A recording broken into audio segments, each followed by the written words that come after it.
चीज़ है सोना, वो भी पूरे दुनिया में चलता है, बिटकॉइन भी पूरे दुनिया में चलता है। सोना भी सार्वजनिक होता है, ठीक है। ये कहा जाए कि सोने का मालिक कौन है, तो भाई जिसके पास है वही है। वो उसका मालिक है। तो कहा जाए बिटकॉइन का मालिक कौन है, तो सर बिटकॉइन जिसके पास है वो उसका मालिक है। आप चाहेंगे तो कुछ भी कर सकते हैं, और आप ना चाहें तो किसी की हिम्मत नहीं है कि हाँ आपके बिटकॉइन में कोई छेड़छाड़ कर सके, ठीक है। शुरुआत हुआ था क्रिप्टो करेंसी पे कि एक ऐसे करेंसी का निर्माण किया जाए कि जो बहुत आसानी से हम पूरे दुनिया में इस्तेमाल कर सकें, ठीक है। लेकिन ये नहीं पता था कि यह बिटकॉइन को पूरी दुनिया मतलब इतना एक्सेप्ट करेगी कि आज यह जो है कि देखा जाए तो पूरे दुनिया में सबसे पॉपुलर हो चुका है। और अब यह बिटकॉइन देखा जाए तो एक क्रिप्टो करेंसी नहीं रह गया है, यह डिजिटल एसेट के रूप में कन्वर्ट हो गया है। यानी निवेश करने का सबसे बेहतर जो जगह है, निवेश मतलब आप लोग समझ रहे हैं ना, इन्वेस्टमेंट। जैसे मान लीजिए लोग पैसा कमाते हैं तो ज़मीन खरीदेंगे, सोना खरीदेंगे, मकान बनाएंगे, ठीक है। म्यूचुअल फंड, बीमा, SIP, फिक्स डिपॉजिट, कुछ न कुछ हम करते हैं। तो आज जो है कि ये जो बिटकॉइन है तो यह निवेश का एक प्लेटफॉर्म बन गया कि मतलब जो भी लोग बिटकॉइन के बारे में जानते हैं वो चाहते हैं कि हम इसमें निवेश करें।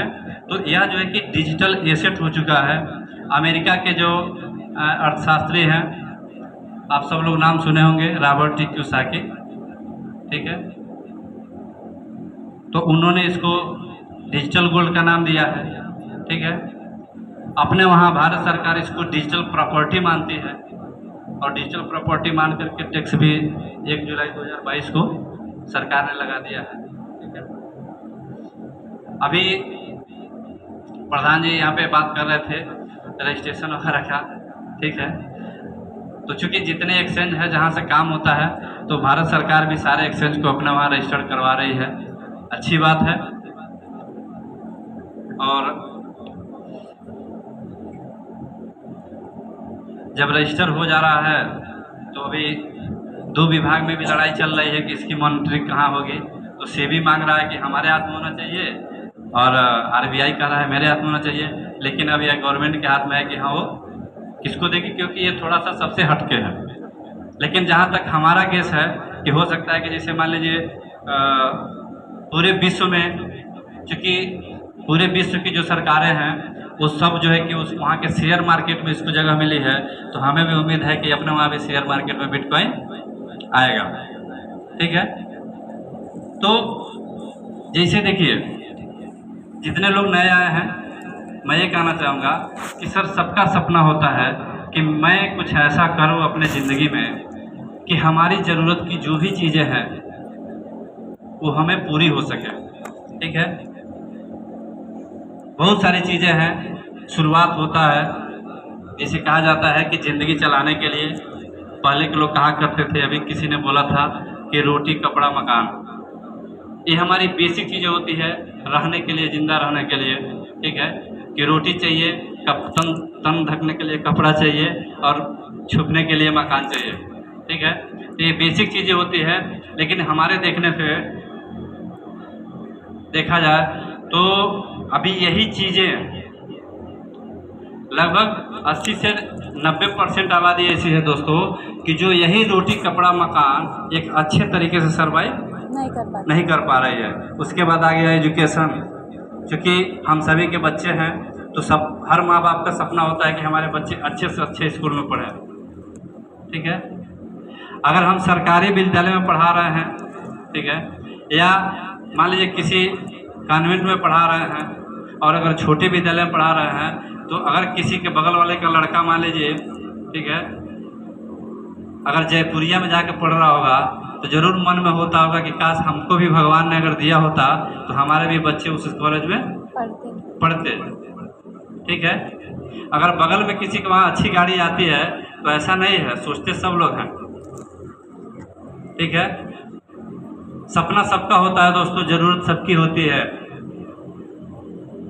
लेकिन कुछ लोग ये मान लेते हैं कि उसके नसीब में है, हमारे नसीब में नहीं है। बट ऐसा कुछ भी नहीं होता है, ठीक है। जैसे कहा जाता है कि तकदीर के खेल से निराश नहीं होते, जिंदगी में यूं ही कभी उदास नहीं होते, और मुश्किलों का सामना जरा डट कर करना, क्योंकि तकदीर उनके भी होते हैं जिनके हाथ नहीं होते। तो ऐसा नहीं है, देखिए अगर आप कर्म कर रहे हैं, अगर आपने ठान लिया कि हमें जिंदगी में अमीर बनना है, तो दोस्तों दुनिया की कोई ताकत नहीं है जो आपको रोक सके। और अगर आपने ठान लिया कि नहीं हमें गरीब ही रहना है, तो दुनिया की कोई ताकत नहीं है जो आपको अमीर बना दे। कहने का मतलब यह है कि सब कुछ हमारे ऊपर डिपेंड करता है कि हम क्या कर सकते हैं। हाँ, ये हो सकता है कि कभी कभी परिस्थितियां विपरीत होती है, तो जब हम कोई काम करते हैं तो ये हो सकता है कि किसी को रिजल्ट जल्दी मिल जाता है, किसी को लेट से मिलता है।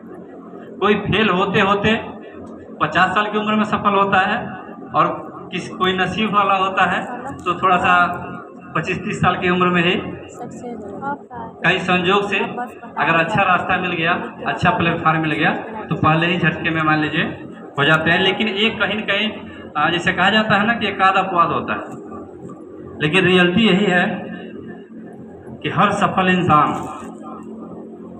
ठीक है, आप लोग जिसको भी देख रहे होंगे किसी भी क्षेत्र में, तो हर सफल इंसान आज जिस भी जगह पे है, तो दोस्तों ऐसा नहीं है कि वो फेल नहीं हुआ है, वो भी अपने ज़िंदगी में 5 साल 10 साल 20 साल संघर्ष किया होगा, ठीक है, वो भी फेल हुआ होगा, और फेल होते होते होते होते तब जा कर के एक कहीं न कहीं ऐसा रास्ता मिलता है जहाँ से हम लोग सफल होते हैं। जैसे कहा जाता है कि मंजिल तक पहुँचने का एक रास्ता होता है, ठीक है। अभी हम लोग 4-5 फैमिली गए थे हम लोग अभी टूर पे, ठीक है, शिमला मनाली।